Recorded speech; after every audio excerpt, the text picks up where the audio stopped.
Hey guys, Black Plaid here. I am back from Tattersall. Woo! And I am here to review Ant-Man and the Wasp, Quantumania.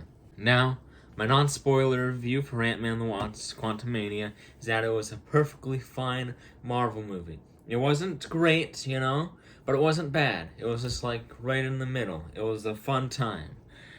There's no big stakes, but also it had enough going for it that it kept your interest. The story's fun. The quantum realm is well, developed enough for you to be able to understand what's going on, but not to the point where you're like, I know everything about this place. Because obviously this place is very big and you only get to see a small portion of it. And also, the characters are very fun. Kang the Conqueror, he is magnificent. He steals every scene in this. And MODOK is weird, but that is to be expected considering he is just a floating head on a chair. So, that is my non-spoiler review. It's fun as long as you don't go into it expecting anything big or major that is going to happen and that it's just like a fine movie. Then you're going to enjoy it. It's going to be perfectly fine. It's a nice launching point to Phase 5 because it doesn't blast you right into it. It's a starting point. Things are going to go up from there. Have fun, watch the movie, and now it's on to the spoiler review. So, the movie opens up in the real world. It shows kind of like a montage of how Ant-Man's life is after Endgame, because he's obviously now a celebrity, and he has his own book, and it's like this funny thing, and that part is all great. It's all fun. The only thing is I wish it was a little bit longer, or could have included more of the other characters, because you don't even get to see his other family at all. Besides Cassie, you don't get to see the other half of his family. Luis, he's gone. He could have easily shown up in some of those scenes. I just feel like that whole sequence was a little bit rushed. Like, it was fun while it happened, but I felt like there could have been a couple more seconds on each scene. Otherwise, perfectly fine. Then, the movie jumps right into it.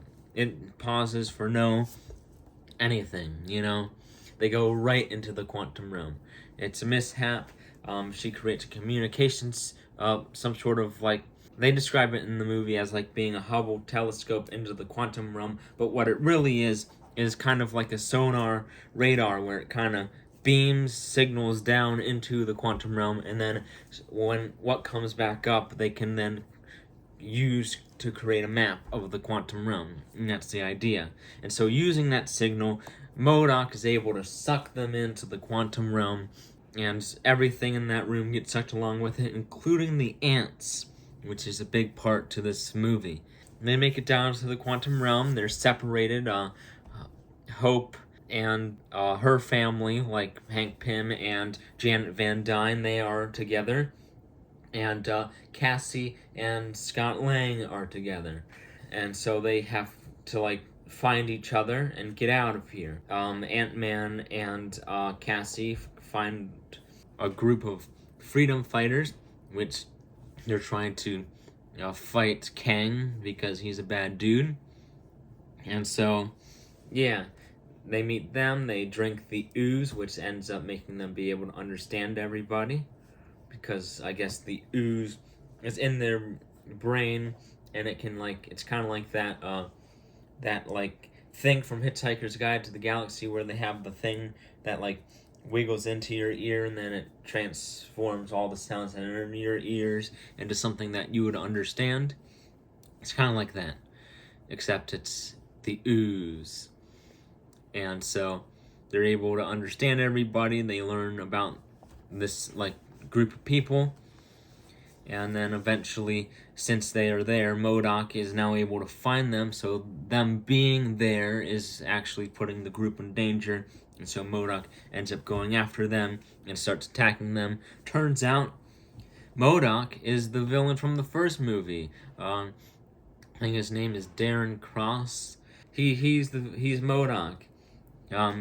He's mainly played for comic relief in this movie. There's some weird moments, some moments I would have chose to play more seriously, but I'll get to that later. On Hank Pym's and Janet's side of things, they go to a place where Bill Murray, his role, he's like this rich dude that used to be on the good side, but then Kang kind of made him turn to the dark side a little bit. And so they end up meeting him, have a discussion with them. Turns out the Bill Murray's character was Janet's lover while she was stuck in the quantum realm for 30 years. They end up having to fight him. They turn one of the they have these drinks that have the little squids that on top. They're like living squids, and so Hank just enlarges one and then attacks everybody. It's pretty cool. And then they escape from there. Hank understands that Janet had needs, and he in fact also had a lover for a while. But they end up flying away in a ship. They are able to like hijack one of those and fly out away. They end up going to Kang because they realize that since MODOK probably already captured Ant-Man and Cassie, they are probably at the prison, so they go there. And then they meet Kang, and he has this big villain monologue type thing. Of course, since it's Kang and it's Jonathan Majors playing him, it's amazing, it's incredible. You could watch that scene all day. That could have been the whole movie, and it would have been great. Basically, he needs Ant-Man to get his way out of the quantum realm, because what happened in the past is Janet was helping him build the ship, because at first she didn't realize that he was a bad dude. He just crash landed in like after she did. He kind of played it cool and kind of tricked her into helping him build the engine that was able to power his ship out of there. But then when she touches his ship, since he activates the ship with his mind, if anyone else touches it, they can look into his mind and see his thoughts. And so she did, and she realized all of the bad stuff Kang had done. And so she's like, who is Kang? And he's like, Kang is who I need to be. And then she tries to talk him out of it a little bit, but she realizes that's not gonna work, so she just shrinks down, steals the engine. It's like a sphere, and then she throws some of those larging discs at it to make it like go bigger, and so then it blows up and becomes this huge massive thing, and he can no longer use it since he doesn't have any Pym particles to shrink it down. So the thing that Ant-Man has to do is he has to dive into there and then throw one of the red discs into it to shrink it down. And that's the whole thing. And then in there it's a little bit of a mind bend, where eventually he reaches this like probability field where every different version of you from that moment starts to split out and make their decisions. And so it splits out and creates hundreds of different versions of Scott Lang, and so he is able to use them to build like kind of like ants, this like tower, so he can reach up there and shoot at the thing. And then eventually Wasp comes in to the rescue to help him, and then they shoot it down together with the shrinking discs, and then it shrinks down, and then now it becomes a little bit of like, should we give it to him? Should we not give it to him? Kang ends up taking it anyways. He kind of breaks his deal, because originally it was let Cassie go or I'll take the orb.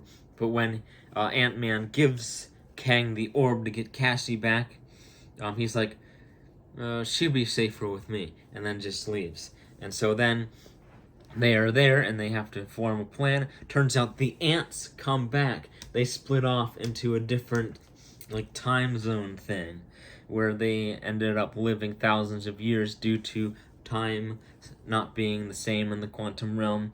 The ants, they were able to advance over thousands of years in order to develop into this advanced society. And this was my favorite part of the movie, because it was just like out of nowhere. And then it shows that there was actually hints at it throughout the entire movie, and it was actually pretty neat because I didn't see it at all. I just thought that the ants were just gonna be down there somewhere. I don't know. You don't even think of it, and then it just happens, and you're like, what? Yeah, that's pretty cool. That was pretty cool, I gotta say. But anyways, while Hank's like working with the ants to get them prepped and ready for the battle, they have an epic final battle where they get all the freedom fighters that were locked up, and they get all of them to rebel and fight back.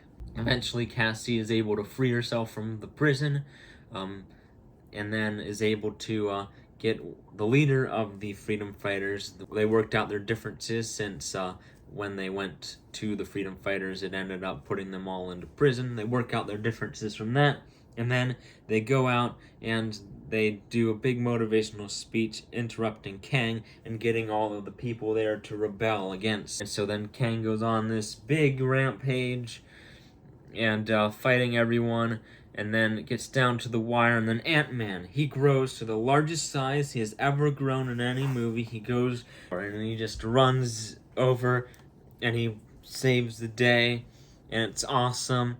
And then after some fighting, Kang's still there, so killing everybody, and then the ants come in this huge army, and then they kind of overwhelm him since there's like thousands of giant ants running into the like the city, and then they just go like pfft. And so they're able to with force break through Kang's like little force field bubble he has around him and overwhelm him, and then somehow he escapes from that at some point. My theory is that he talked to the ants and convinced them to not fight him, because that would be like a Kang thing to do, because he's like really good at talking to people and making them do what he wants. He ends up escaping, and then while they're on their way out of the quantum realm, because they use the engine that he had and use that to power up their portal to escape, after everyone goes through, Kang and Ant-Man have this one final scuffle. It gets pretty bloody as far as Marvel movies go, like the minimal, but it's a pretty brutal fight. And then eventually they're able to use the engine to shrink. They throw a bunch of discs at it, both large and small, like discs, like the shrinking and growing discs at the same time, so that way it like rapidly like changes and it kind of explodes it and creates this thing that sucks Kang into it, and it's pretty cool. I like that. And then so Kang, he's not dead. He's now since that engine had that probability field, my theory is that he is stuck in there, and he's now gonna have all these different versions of him, and he's gonna be able to like control them all together and become even stronger than he was before, and come back later, because this is kind of like the OG Kang, you know? He's the one that was able to start the multiversal wars. And so he ends up going back through the portal, and they have this fun little after monologue that kind of mirrors the beginning scene where he's like has that happy like narrating, but instead of it being like a narration from his book, it's actually just like his inner thoughts, which is a little strange. And there might be something weird going on, something strange.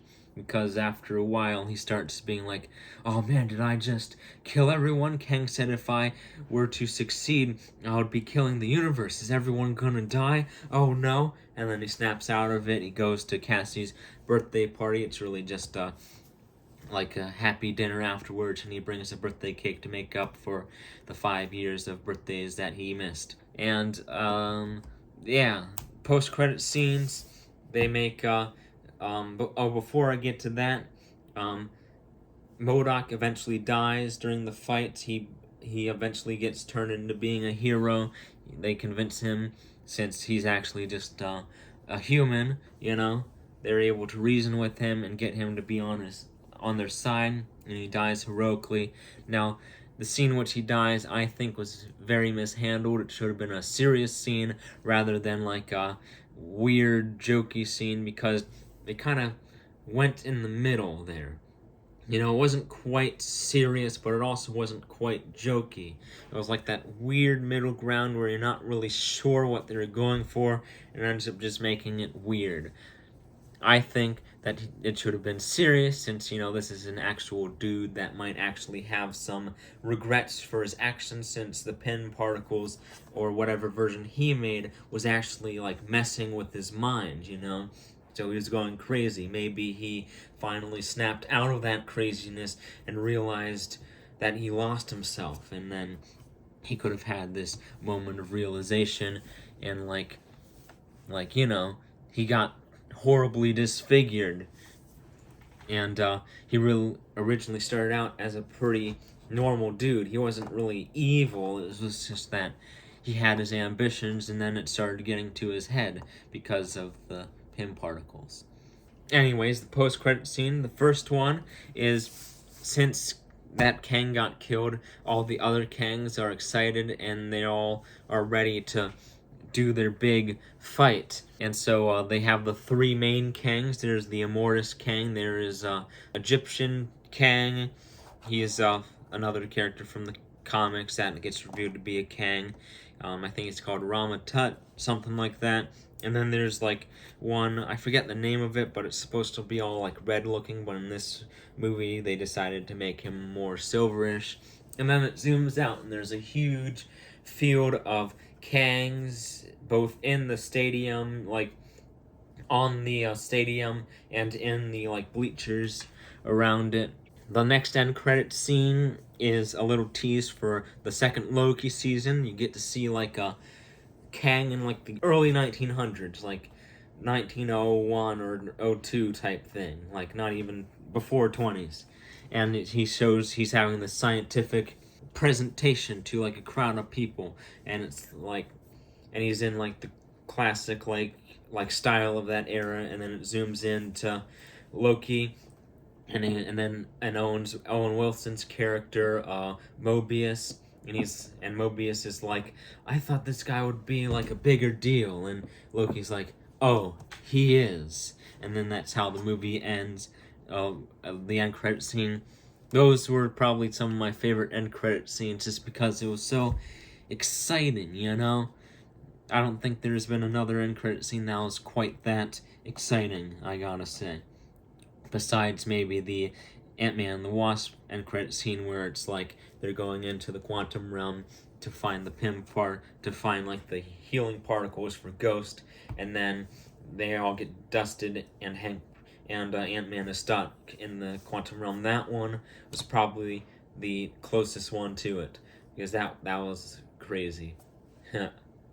But yeah, that is my review for Ant-Man and the Wasp: Quantumania. Make sure to leave your opinions about this movie in the comments below. Make sure to like and subscribe if you want to see more. And that is all for me.